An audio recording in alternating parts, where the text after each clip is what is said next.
ampalalao ahy izay lalana tokony alehako.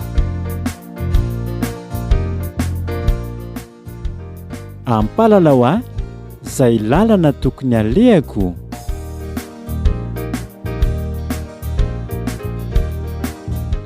Fandaharana toto-sainy vondrona mifampitantana eto amin'ny radio Vaovao Mahasoa.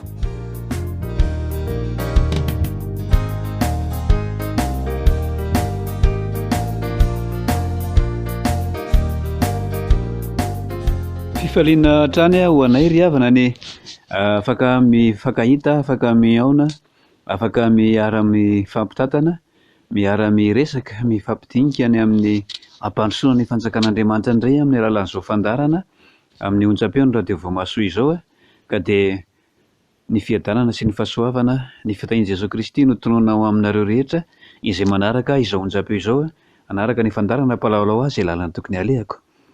Hivavaka isika. Andriamanitra misaotra mankasitraka mankalaza sy miteranao izay noho ny hatsarahanao sy ny halehibiazanao, noho ny fitahianao sy ny fitiavanao izay arotsaka ao aminay isan'andro ka hiainanay isan'andro isan'andro. Zava-dehibe aminay ny mahatsapa fa miahanay hatrany ianao ary dia hisaorana hanomezana voninahitra anao izany fiahinao ny fiainana izany. Sarotra ny fiainana, miaratsy ny fiainana, betsaka ny olana, betsaka ny zavatra manahirana fa izahay mahatsapa hoe miaraka aminao Jesoa Kristy milamina mihoatra noho ny olona rehetra dia hisaorana ianao izany. Ankehitriny mangataka izay mahamindrafo aminay mamelà ny helokay dia sasao madio afaka amin'ny fahotanay sy ny helokay izay fa tsy mendrika satria betsaka ny zavatra izay ataonay mifanohitra amin'ny sitraponao, mifanohitra amin'ny ambaran'ny teninao izay tokony ho tandremanay. Dia mangataka izay ny fanahinao masina ataovy ao anatinay tsirairay avy hitari-dalana anay sy hanoro anay ny amin'izay tokony atao, ny amin'izay tokony hiainana, ny amin'izay lalana tokony hizorana amin'izao fiainana izao. Dia ny fanahinao masina no hiasa ao anatinay hanendry ny lehilahy mpanomponao sy hanolo-tsaina ahafahana mampita ny hafatra ao amin'ny mpiaino rehetra ary dia mpiaino rehetra koa feno ny fanahinao masina mba ahafahany tsirairay avy manaraka ny teninao sy mandray izay tokony ho tandrify ny tsirairay avy. Amin'ny anaranao Jesosy no angatanay ny vavakay. Amen.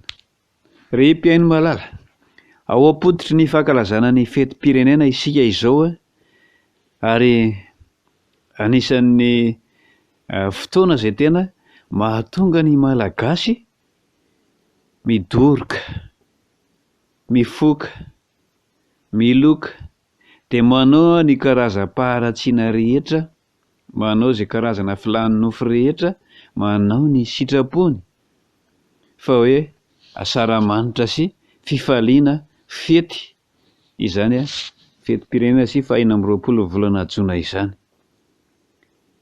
Anisan'ny tena isehon'ny karazana fahavetavetana sy faharatsiana rehetra eo masin'Andriamanitra ny fety tahaka izao ka noho izany tsy mangina ny tenin'Andriamanitra ary tsy maintsy ambara ny tenin'Andriamanitra fa raha mangina ireo dia mivato ny antsoatso. Koa tsy maintsy atao ny fampianarana ny olona rehetra hoe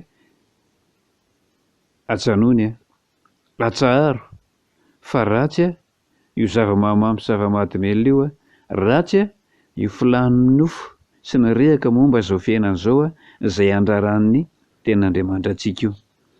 Andeha jerena ny tenin'Andriamanitra, tenin'Andriamanitra efa mahazatra antsika fa andeha ho averina dia ho saintsainina hatrany ny voalaza ao amin'ny ohabolana. Jerentsika ny voalaza ao amin'ny ohabolana toko 10 teny andiny voalohany ihany.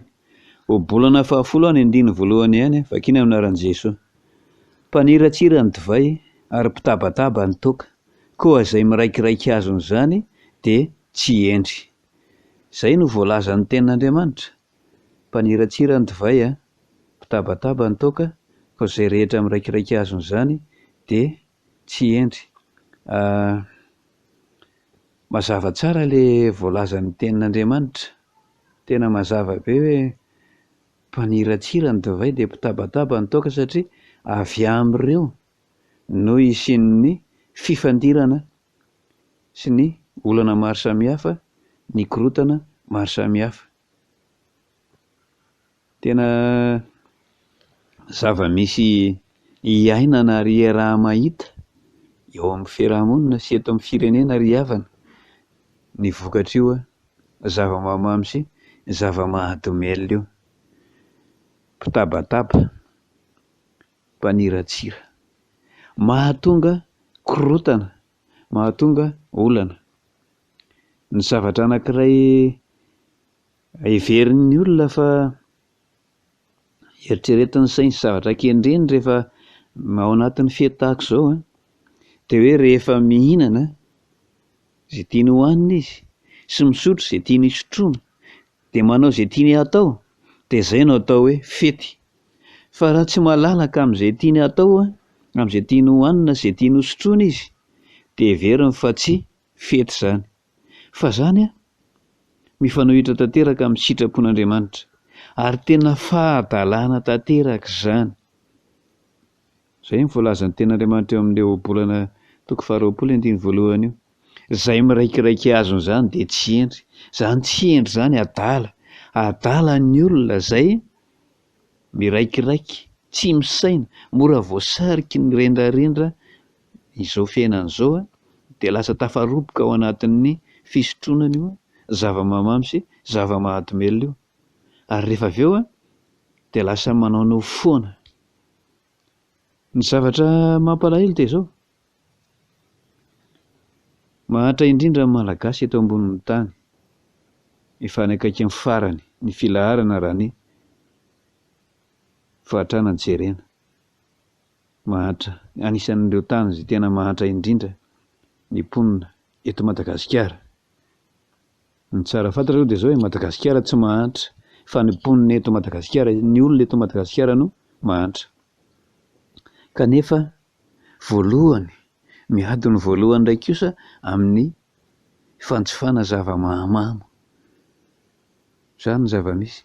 Ary Madagasikara anisan'ny toerana izay tena fanondranan'ny olona zava-mahamamy sy zava-mahadomelina io. Asesiky ny vahiny eto karazana toaka maro isan-karazany io dia faly ery ny malagasy adala satria izay miraikiraiky azony izany dia tsy endry. Karazana zava-mahadomelina moa dia efa raha mahafantatra fa tena misesika maketo amintsika izy ireny. Fa mahagaga dia izao, ahoana ny tena fandraisana andraikitry ny fanjakana manoloana ny fisesefan'ireny eto hoe tena tsisy mahita marina ve ny fidiran'ireny zava-mahadomelina ireny eto, sa ho dia tsy hita? So ahoana? Raha ohatra ka tena tsisy mahita, tokony mitady hevitra ny fanjakana hoe ahoana ny fomba ahitana azy mba ahafahana misaka anazy. Raha sanatria ka ho dia tsy hita dia samy ho tsaraina araka ny asany avy kosa aloha ny olona rehetra sy ny tompon'andraikitra rehetra izay mamela an'izany hiditra malalaka eto. Fa na izany na tsy izany dia mampalahelo. Vao tamin'ny herinandro ireny nasiana resaka mikasika ilay didy tolo-dalàna izay natolotry ny solombavam-bahoaka, nentina tao amin'ny solombavam-bahoaka dia efa nentina tany amin'ny loholona ihany koa ny amin'ny hoe fanalalahana ny famokarana sy ny fivarotana ny toaka gasy eto Madagasikara. Mampalahelo mieritreritra an'izany. Raha ny voalaza ny solombavam-bahoaka izay nivory tamin'ny andalovan'io tolo-dalàna io tao amin'ny tamin'ny eram-pirenena dia izao ny 100 isan-jaton'ny mpivory, raha tsy diso ny fitadidiako 7.70 no voalaza fa solombavam-bahoaka nivory tamin'izay. Dia ireo 7.70 ireo samy nanaiky ny hoe atao malalaka ny fivarotana sy ny famokarana ny toaka gasy eto Madagasikara. Misy antony maromaro izay namafisindry zareo nampiditra ny tolo-dalàna moa hoe tokony handaninana io lalàna io. Anisan'ny nolazainy zareo tamin'izany hoe mifamatotra tanteraka amin'ny fombafomba rehetra eto Madagasikara io toaka gasy io. Ny lanonana rehetra izay atao izy, ny fomba rehetra izay atao Anisan'izany hoe ny famoran-jaza, ny famadihana, ny fanambadiana, hoe tsy misy fivoriana araka ny fomba malagasy izay tsy ampiasana toaka gasy. Zay zany no tenenindreo, anisan'ny tenenindry zareo zany. Ary anisan'izany koa moa ny hoe maninona moa ny avy any ivelany no avela hazo vahana fa ny vokarin'ny malagasy a, maninona tsy tohanana, maninona tsy avela halalaka. Zany anisan'ny tenenindry zareo zany. Fa zany rehetrarehetra zany anie raha ny tena izy dia izao e, tena mifanohitra amin'ny sitrapon'Andriamanitra zany, mifanohitra amin'ny tenin'Andriamanitra zany. Ny tenin'Andriamanitra ilay vao niresahana tamin'ny fandarana tamin'ny heriny moa, izay raha mahafantatra ihany koa ny Abakoka 2:2, ny 9:10 dia hoe lozan'izay mampisotro tovainy namany.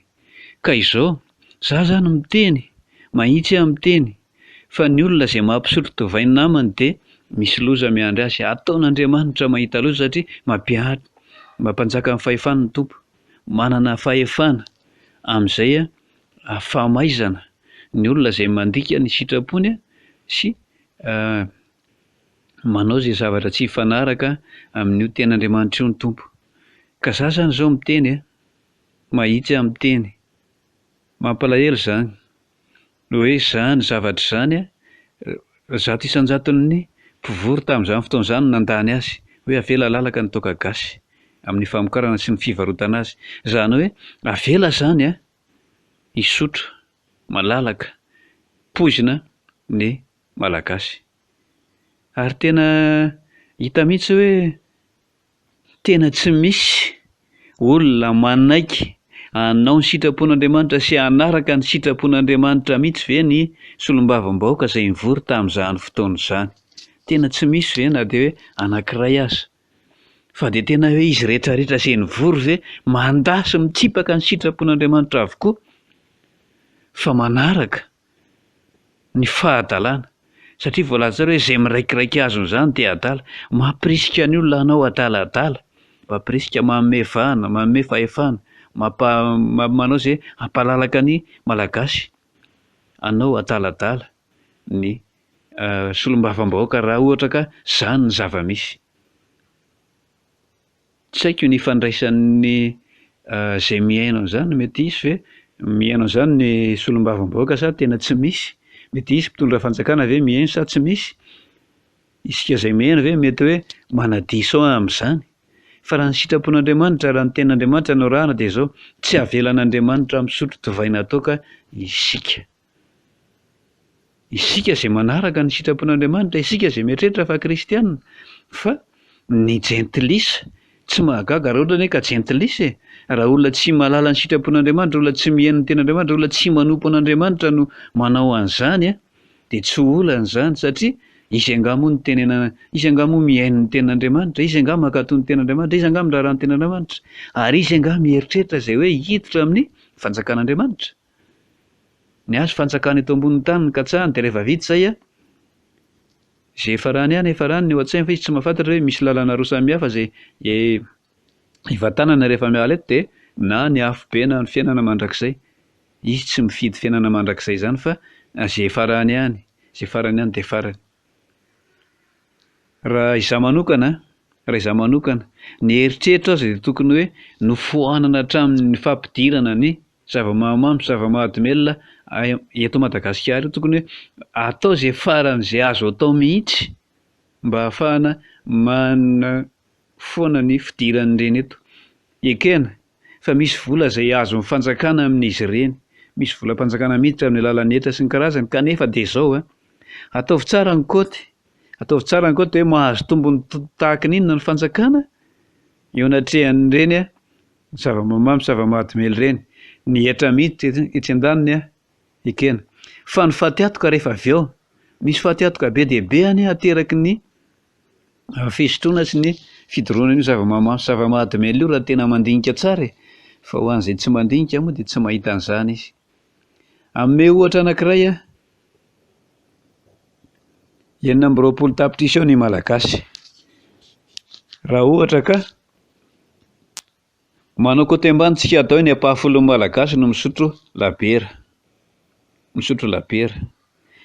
dia ho avy ny fetim-pirenena atao hoe ny 9 sy 2 tapitrisa amin'ny vahoaka malagasy zany no misotro labiera, atao hoe misotro labiera ray avy, enina hetsy sy roa tapitrisa misotro labiera ray avy, zany hoe ny vidin'ny labiera anankiray 503 hoe, tsy haiko na tena marina izay na tsia, fa izay no henoko, 503 a, dia ampitomboina enina hetsy sy roa tapitrisa ohatrinona ny vola lany. Zay koa anie izay aloha. Raha tsy diso ny fikôtikôtiako anazy dia efa tonga hatrany amin'ny 700 tapitrisa any izany. Izany no vola lany. Amin'io zava-mahamamo sy zava-mahadomelina io. Tinio tsara, 700 tapitrisa any ho any ny vola lany raha ohatra ka 920 tapitrisa ny malagasy ka any am-pahafolony ihany no misotro labiera ray avy. Ray avy dia 700 tapitrisa any ny vola lany. Mahavita zavatra ohatran'ny ahoana eto amin'ny firenena moa izany 700 tapitrisa izany. Eritrereto tsara hoe mahavita zavatra toa n'inona. Kanefa rehefa tonga ny fety, tsy mionona amin'ny labiera ray izany ny olona mpisotro labiera. Ary tsy ho voafetra hoe enina hetsy sy roa tapitrisa ihany no misotro labiera amin'izany fa mba côté ambany fotsiny izany atao izany.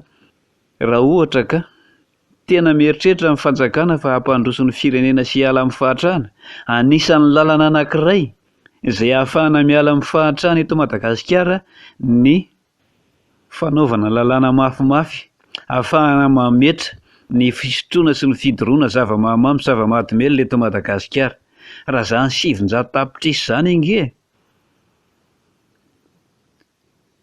mino aho fa raha ohatra ka tena hoe ny vola izay lany amin'ny fisotroana toaka sy labiera sy ny fifohana sigara sy ny karazany no atambatra, mora tratra kely ny vely rano filoham-pirenena, université isaky ny fokontany ara vita. Raha ohatra ka tena voafehy tsara ny amin'izany. Tena hita mihitsy izany raha ampitahina amin'ny soratra moa izany, tena hita hoe adala ny malagasy, tena adala, tena miraikiraiky azon'le divay sy ny toaka sy ny karazany sy ny firongony, tena hita mihitsy hoe adala. Tsy mahafantatra hoe inona ny zavatra tena mahasoa sy ny zavatra tena miteraka fahatihatoka sy mitera-doza eto amin'ny firenena. Ary mazava tsara ny tena rehetra hoe lozan'izay mifoha maraina koa ka mandeha mitady toaka ary miboboka mandra-paharivan'ny andro. Lozan'izay fatratra nefa amin'ny fisotroana divay ihany, lozan'izay kanto nefa amin'ny fisotroana toaka ihany. Izany anie voalazan'ny ten'Andriamanitra izany. Tena zaza miteny. Ary tsy izany te hiteny an'izany fa izay no amporisihany fanahy masina hiteny amin'ny alalan'ny ten'Andriamanitra hoe tena tsy mety amin'ny malagasy izay efa mahantra ny misotro divay sy toaka, ny manara-po amin'ny faharatsiana sy ny fahavetavetana, indrindra rehefa ao anatin'ny izay heverina fa fety. Ny voalazan'ny solombavam-baoaka izay nanamafy moa dia hoe ny fety rehetra eto Madagasikara dia mifamatotra amin'izany ny filàna toaka gasy. Ka na inona fety dia ilana an'izany. Fa indrindra moa fa ny fetim-pirenena izay tena hoe fety manerana an'i Madagasikara ao anatin'ny andro iraisana mihitsy dia côté io anie manao vakoata ry tompon'andraikitra rehetra eto amin'ny firenena, manao vakoata hoe tokotokony ohatrinona. Raha misy afaka manao fanadihadiana moa hoe tena taon'inona ny isan'ny labiera rehetra lany, ny toaka rehetra lany, ny sigara rehetra ilany mandritra ny fetim-pirenena dia ataovy ny tombam-bidin'izany. Dia mba eritrereto hoe raha hanaovana zavatra hafa izany, manahoana sy manahoana ny vokany. Tena mampieritreritra, mampandinika ny tsirairay avy ny ten'Andriamanitra raha ohatra ka misy olona misaina ihany eto amin'ny firenena. Raha misy olona resy lahatra ny ten'Andriamanitra ihany eto amin'ny firenena, indrindra fa ao anatin'ny fitantanana ny firenena. Tsy izy io nge tsy tenenina fotsiny, tsy tenenina fotsiny hoe isika olona mivavaka, isika kristianina, hitahantsika Andriamanitra, mitahantsika Jesosy Kristy, momba antsika Jesosy Kristy. Be dia be ny ten'Andriamanitra izay teneniny olona izay tompon'andraikitra amin'ny fitondrana sy ny fitantanana ny firenena. Fa mila mampandinika ihany koa hoe tenenina fotsiny ve ireny sa tena ao anatin'ny vokatry ny fosiny farisy an-dahatra ka tokony ho tanterahana sy ekena. Sa mba tonontononina fotsiny ireny ten'Andriamanitra izay teneniny ireny. Fa Andriamanitra maka ala ny faharatsiana rehetra. Zany teneniny tsara mihitsy hoe alako ny fivoriana masina aroaroam-paharatsiana. Ka raha hoe ho avy ny fetin'ny fetim-pirenena, betsaka ny any amin'ny toerana maro samihafa manao fotoam-pivavahana. Fa mazava tsara ny tenenin'Andriamanitra ao amin'ny Isaia 1:1-7. Tsy zakako ny fivoriana masina aroaroam-paharatsiana. Ao anatin'ny fankalazana ny fetim-pirenena matetika misy fanompoam-pivavahana. Izany fanompoam-pivavahana zany masina zany, zany ny fivoriana masina. Fa aroaroam-paharatsiana koa ilay izy satria rehefa avy eo namelohan'izay fotoana izay ny hariva, manao izay karazana faharatsiana maro isan-karazany, manao izay danin'ny kibo manara-po amin'ny ratsy sy fahavetavetana ny olona. Zany ange ny zava-misy dia tsy eken'Andriamanitra zany dia tsy miaino Andriamanitra. Ny elokareo no hevitra mampisaraka anareo amin'Andriamanitra ka dia tsy miaino izy. Zany no voalaza ao anatin'ny ten'Andriamanitra. Tsy miaino Andriamanitra n'inona zavatra angatahanao sy zavatra teneninao rehefa mbola eo ilay eloka, ilay fahotana izay mampisaraka, hevitra mampisaraka antsika amin'Andriamanitra. Noho izany mampieritreritra antsika ny tenin'Andriamanitra mampieritreritra antsika ny tenin'Andriamanitra. Loza no miandry izay mampisotro divay ny namany, mampisotro toaka ny namany, izay manome poizina ny namany. Ka noho izany mila mieritreritra tsara fa anisany tsy mampandroso ny firenena sy mampahantra ny firenena io zava-mahamamo sy zava-mahadomelina izay mitobaka eto sy eroa ary omena vahana sy avela ho malalaka eto sy eroa io. Fa ny malagasy ihany koa miraikiraiky dia azon'ilay fahadalana maro isan-karazany dia adala. Izay miraikiraiky azony zany dia tsy endry fa adala koa ny malagasy. Adala ny malagasy, tsy misaina ny malagasy, voarebireby sy voafitaky ny hevim-petry ny Satana. Satana anie no mampiditra ny hevitra izay mahatonga an'ireny karazana faharatsiana rehetra ireny na sokevitra omen'ny olona, tolotsaina omen'ny olona eto sy eroa, rehefa karazana zavatra ratsy rehetra dia Satana no ambadika ireny, mamitaka Satana. Tahaka ny efa namitahany Satana ny Adama sy Eva fahiny dia mbola vao maiky Satana mamitaka mafimafy, mamitaka bebe kokoa amin'izao fotoana izao dia ambadika ireny. Nisehony Satana izay mihevitra fa hoe rehefa misotro, rehefa mamy, rehefa manao izay tiany atao sy manao ny sitrapo rehetra ny olona dia izay ny tena fety, izay ny tena fifaliana, izay no asambarana. Izay ny fitaky Satana. Fa ny tena marina dia izao: fahampitehana, loza, fahatrana, aretina, korontana, tabataba, karazana faharatsiana maro samihafa no tena vokatra ireny sy tena ambadika ireny fanaovana adalana maro samihafa sy fisotroana sy fimamoana isan-karazany ireny. Hanao tatitra anie isika aoriana fetim-pirenena dia isy indray ny tatitra hitranga ny amin'izay zavatra vokatry ny fanaovantsika ity fety-pirenena ity, ny fanatrehana ity fety-pirenena ity dia isy tatitra hivoaka rehefa avy eo. Dia ho hita eo indray hoe vokatry ny navy ny trangan'ny loza, ny lozam-piarakodia, ny aretina maro samihafa, ny vokatry ny fisotroana sy ny fidoroana, tena isy tatitra hivoaka dia eo antsika mahita azy hoe marina ve sa tsy marina ilay voalaza fa miteraka fahatihatoka sy mitera-doza. Io fisotroana sy fidoroana zava-mamamo, zava-mahadomelina io. Fa ny tatitra izay tokony atao araka ny eritreritro fa tsisy manao aloha hatreto dia hoe ny tombam-bidin'ny fandaniana amin'ireny fety ireny amin'ny zava-mahamamo sy ny zava-mahadomelina sy ny karazana fahadalana maro samihafa io. Izany mba takiana raha ohatra ka mety misy afaka manome an'izany. Mety hisy afaka hanao an'izany ve? Ary iza no mety afaka hanao an'izany dia amin'ny ilaza amin'ny malagasy, ilaza amintsika rehetra hoe izao no fandaniana, hoe ny isan'ny labiera lany tao anaty fetim-pirenena zao nisany dia zao ny vidiny, nisan'ny karazana ataoko ohatran'izao zao nisany dia zao ny vidiny, ny fitambaran'izy rehetra ohatran'ny ahoana sy ohatran'ny ahoana, nisan'ny olona rehetra izay mamo mety ohatran'ny ahoana, nisan'ny olona rehetra izay naratra, nisan'ny olona izay sanatria misy maty. Zany fanadihadiana rehetra zany raha ohatra ka afaka atao zany dia tena zava-dehibe mba hahatonga saina ny malagasy sy hahatonga saina ny mpitondra fanjakana rehetra. Matetika manko ny olona dia tsy te hiasa saina, tsy te hivaky loha ary tsy te hiraharaha izay voka-dratsy ny zavatra izay ataony, fa ilay fitaka foana ny eo ambadika hoe misy fahafinaretana, misy fiainana heverina fa misy tombony ho an'izay manao an'ireny karazana faharatsiana sy fahadalana ireny. Dia izany no mahatonga anay miteny hoe mila mandinika sy mieritreritra ny rehetra, fa izay miraikiraiky azon'izany dia tsy endry, mpitabataba ny toaka, mpaniratsira ny divay, fa izay miraikiraiky azon'izany dia tsy endry, izay miraikiraiky azon'izany dia adala. Adala ve ny malagasy? Adala ve ny tompon'andraikitra rehetra eto amin'ny firenena sy ny fanjakana? Adala ve ny tompon'andraikitra any amin'ny fiarahamonina sy any amin'ny fiangonana? Mino aho fa efa betsaka no mandray andraikitra, manentana sy mampianatra, mandresy lahatra ny ialana amin'izany karazana faharatsiana maro samihafa izany. Kanefa mila mandinika ihany koa ny tsirairay hoe marina ve sa tsy marina ireny zavatra ireny.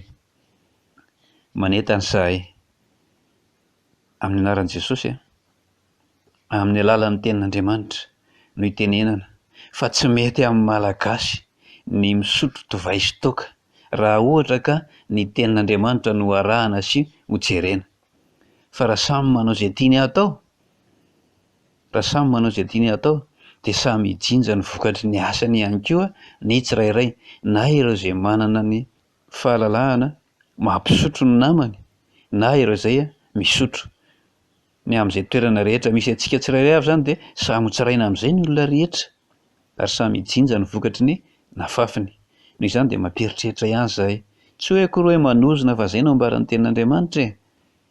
Ny olona rehetra manao ny karazana faharatsiana io, any amin'ny Galatiana toko 5 manomboka amin'ny 9:20 mihoatra any dia milaza fa karazana faharatsiana maro be no voatantara hoe miharihary ny asan'ny nofo, dia tantaraina eo ilay izy, anisan'izany ny fimamoana sy ny fisotro toaka, ny fanompoan-tsapy izay heverina fa ny fomba malagasy tsy misaraka amin'ny toaka gasy dia misakana ny olona tsy hiditra amin'ny fanjakan'Andriamanitra.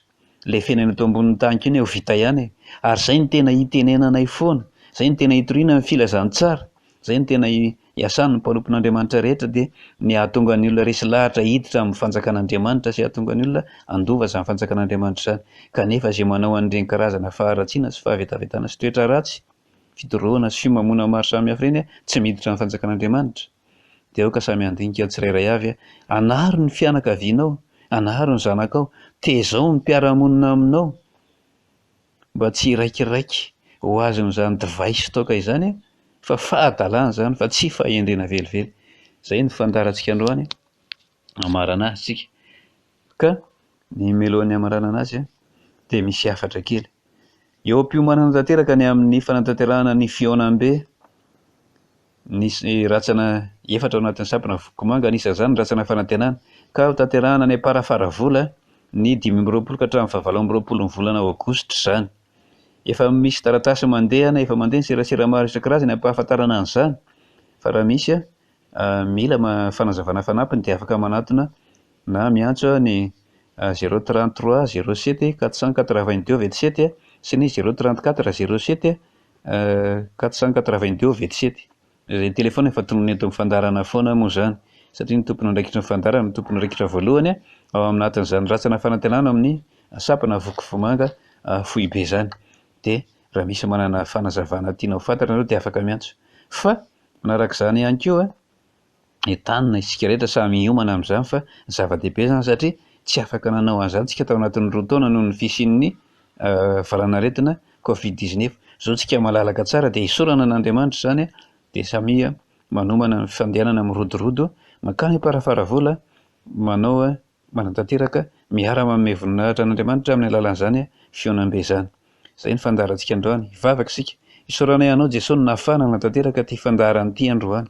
Mangataka izay ny mba hiantranao hijerenao hifehezanao sy hananaranao ny malagasy mba ho endry ao anatin'izao fakatoko ny fanomanana sy ny fiatrena ny fetim-pirenena izao, dia ataovy malagasy misaina sy manaraka ny tenao sy ny sitraponao ny tsirairay avy.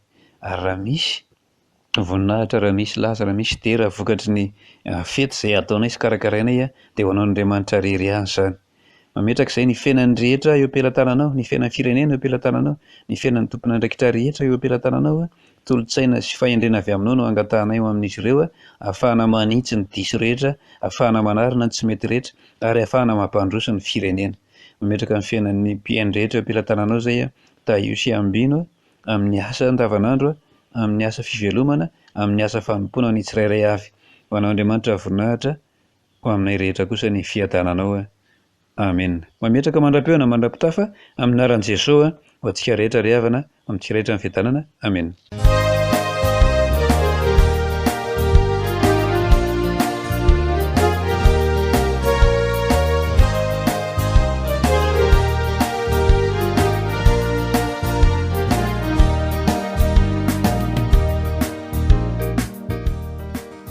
Ampalalao aho izay lalana tokony alehako. Ampalalao aho izay lalana tokony alehako.